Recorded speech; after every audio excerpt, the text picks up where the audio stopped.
Ok, muy buenos días, profesor. El día de hoy hablaremos sobre la relación de la osteopontina con la desnutrición y el estrés oxidativo en adolescentes, un estudio piloto centrándonos más que nada en la hipótesis y en las pruebas. Recordando que el propósito de este estudio es evaluar si la concentración de la proteína osteopontina va a responder a condiciones de desnutrición y estrés oxidativo en adolescentes mestizos mexicanos obesos, ya que la presencia de esta osteopontina puede ser un biomarcador temprano para predecir complicaciones metabólicas y cardiovasculares asociadas a enfermedades avanzadas observadas en la edad adulta, como la diabetes mellitus y las enfermedades cardiovasculares. Ahora, para comenzar, se ha usado medianas y rangos, así como el porcentaje para las variables cuantitativas en general, recordando lo que se presentó en el entregable anterior. Pues los datos principales que se hallaron aquí es la mediana, la desviación estándar y ambos percentiles desde 25 a 75 principalmente, para hacer una comparación con los datos que te muestran en el artículo. Que si podemos ver en esta diapositiva, los datos son los mismos, son exactos. Esto en el caso de variables cuantitativas. En el caso de variables cualitativas, principalmente, lo que se hace es sacar los porcentajes con las tablas de frecuencia. Ahí también podemos observar la comparación entre ambos resultados, tanto los que se ha hecho y los del artículo, y se puede ver que son expresadas en lo mismo. Ahora, hablemos de la primera prueba, que es la de Human de Whitney. Se usa para comparar los otros datos, medianas y percentiles, en este caso según el género de la persona. Se plantea la hipótesis nula, que quiere decir que la diferencia entre las medianas no es estadísticamente significativa, mientras que nuestra hipótesis alterna nos dice que la diferencia entre las medianas va a ser estadísticamente significativa, para lo cual nosotros tenemos que tener en cuenta que tenemos que cumplir ciertos requerimientos para esta prueba. La primera es que debe ser no paramétrica, debe medirse a nivel ordinal o continuo, la variable independiente debe consistir en dos grupos y no tiene que tener distribución normal. Hablando de esto, ¿cómo sabemos que no tiene distribución normal? En el entregable anterior se ha descrito cada variable y si presenta o no presenta distribución normal. Ahora, a partir de los resultados, para el tamaño de muestra de 35 en nuestro caso, se usa la prueba de Human-Whitney, la cual al obtener un valor P mayor de 0.05 para todas las variables que plantea el estudio, se va a asumir que las medianas de los géneros femeninos y masculinos por cada variable no son estadísticamente significativas.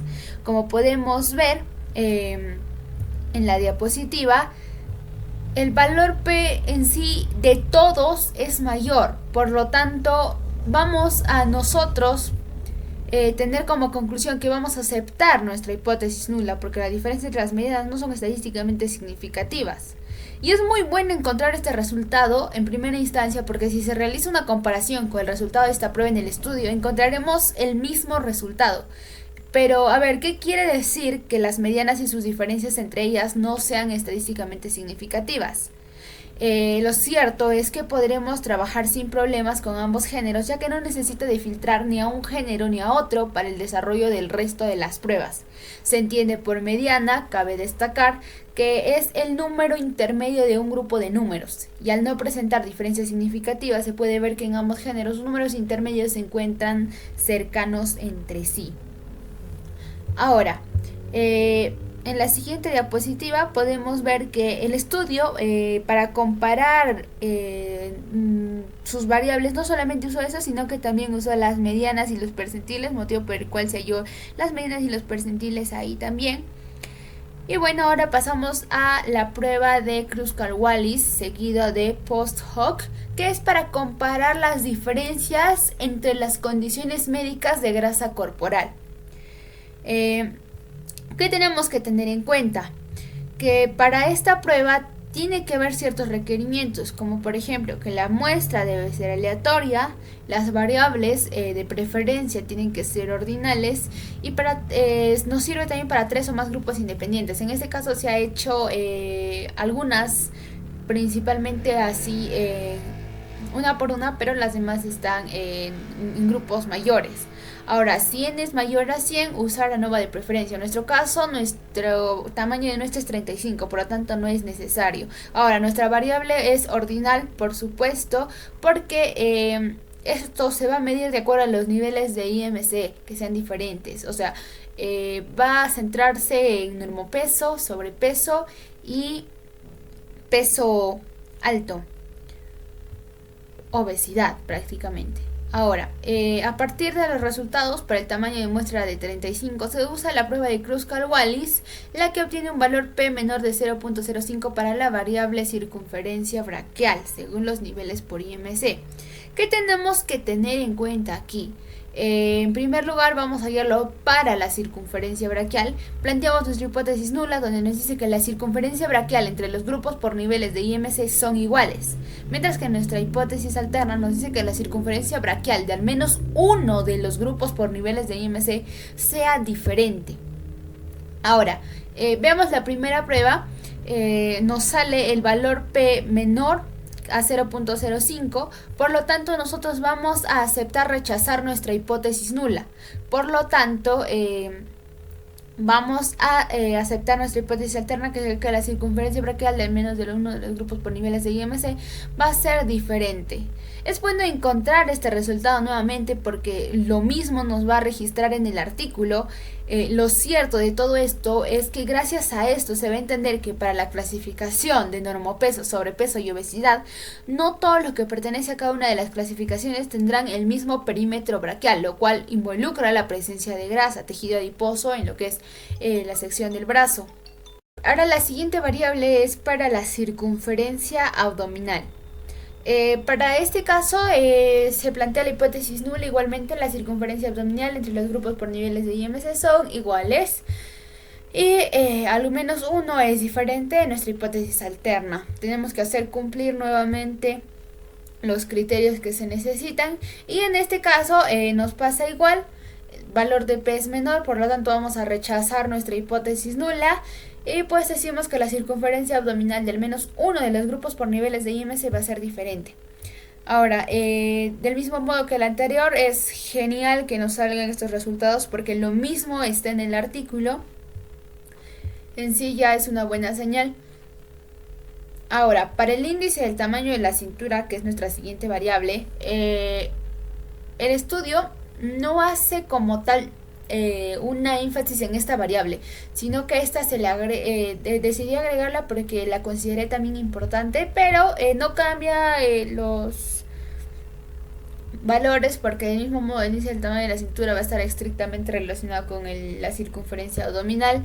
Nuevamente planteamos nuestra hipótesis nula de que el índice del tamaño de cintura entre los grupos por niveles del IMC son iguales y que el índice de tamaño de al menos uno de los grupos por niveles de IMC es diferente para nuestra hipótesis alterna.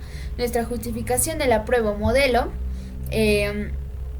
vamos a verla a partir de los resultados. Nuevamente aquí nos sale menor a 0.01, por lo tanto vamos a aceptar rechazar nuestra hipótesis nula, que nos dice que el índice del tamaño de la cintura de al menos uno de los grupos por niveles de IMC es diferente.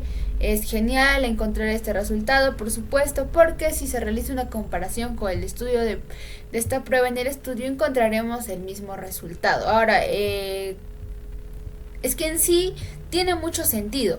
Porque en una persona que tiene peso normal, comparada a una persona que tiene sobrepeso y comparada a una persona que tiene obesidad, no van a tener ni el mismo índice de tamaño de la cintura, ni el mismo tamaño de la circunferencia abdominal, ni del perímetro braquial. Ahora, en cuanto a los las variables de laboratorio, los marcadores bioquímicos, se encontró algo bastante interesante y es solamente la creatinina, porque incluso para el resto de los valores no presentan como tal diferencias, pero la creatinina sí. A ver, nuestra hipótesis nula nos dice que los niveles de creatinina por niveles son iguales y la hipótesis alterna nos dice que al menos uno es diferente. Realizamos la prueba de Kruskal-Wallis para lo que nos da el valor P de 0.008. Esto nos dice que tenemos que rechazar la hipótesis nula, ya que el valor de P es menor a 0.05. Entonces, se encuentra el dato curioso aquí es que la creatinina va a ser diferente en estos pacientes. Pero, ¿qué pasa con el resto de variables? Se ha hallado el p-valor de todos en Kruskal-Wallis y es mayor en todas, es mayor a 0.05, perdón, a excepción de las variables circunferencia abdominal, circunferencia braquial, creatinina y nada más. Entonces, por eso es que fue importante hacer la prueba de Kruskal-Wallis para estas variables, para verlo una por una. Y pues al resto nada más se presenta que pues no van a tener una relación. Ahora, nuestra siguiente prueba va a ser lo que es Rode Spearman. ¿Para qué nos va a servir Rode Spearman? Va a medir la fuerza de correlación, y aquí es muy importante esta prueba porque va a medir la fuerza de correlación entre la osteopontina y las variables clínicas y de laboratorio. A ver, ¿cuáles son los requerimientos de esta prueba? Es que debe ser una muestra aleatoria.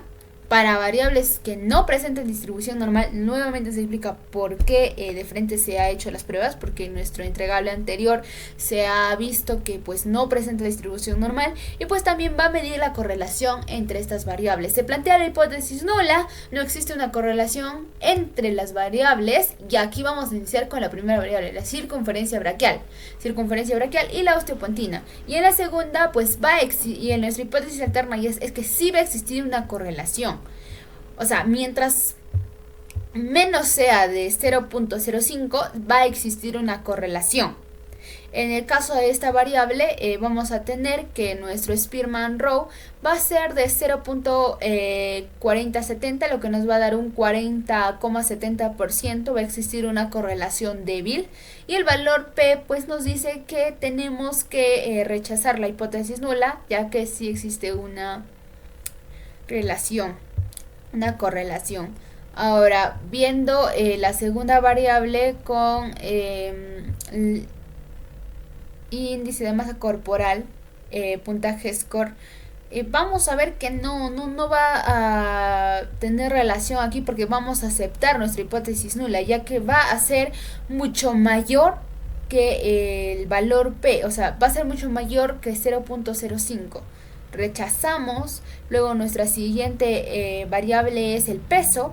En el peso igualmente no vamos a aceptar la alterna, no vamos a rechazarla, ya que no va a existir una correlación entre las variables de peso y osteopontina, debido a que el valor P es mucho mayor.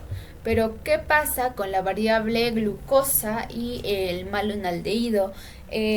Lo curioso es que van a presentar el estudio lo clasifica según Spearman.